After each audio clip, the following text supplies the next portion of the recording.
कुछ समय पहले लिली नाम की एक युवती थी जिसे गुड़ियों से प्यार था।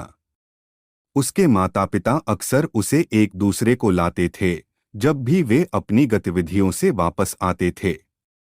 किसी बिंदु पर जब वे दूर थे, लिली मचान पर गई और लहराते बालों और एक फ्रिली गुलाबी पोशाक के साथ एक प्यारी चीनी मिट्टी की गुड़िया मिली।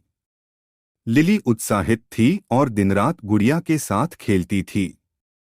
जो भी हो, उस शाम जब वह सो रही थी, गुड़िया से आने वाली अजीबोगरीब आवाज से वह हिल उठी।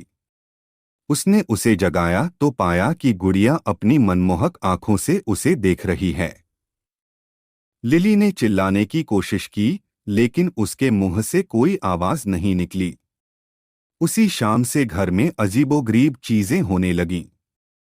लिली के माता पिता रात के समय फोयर में कदम सुनते थे और लिली अपनी बाहों पर खरोंच के साथ जाग जाती थी।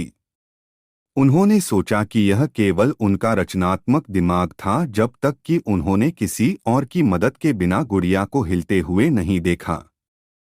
उन्होंने गुड़िया को निपटाने का फैसला किया, फिर भी हर बार जब वे कोशिश करते तो वह लिली के कमरे में वापस आ जाती थी।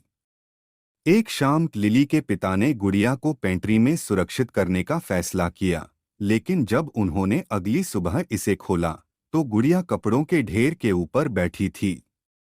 लिली के माता पिता समझ गए थे कि गुड़िया डरावनी थी और मदद के लिए एक माध्यम में लाई गई थी। माध्यम ने महसूस किया कि गुड़िया एक युवा महिला की आत्मा से हिल गई थी जो बहुत पहले मर चुकी थी। उसने आत्मा के स्थान को शुद्ध करने में मदद की और गुड़िया आखिरकार बस गई। उस शाम के बाद लिली ने पर्याप्त आराम किया और घर में कोई विशेष घटना नहीं हुई।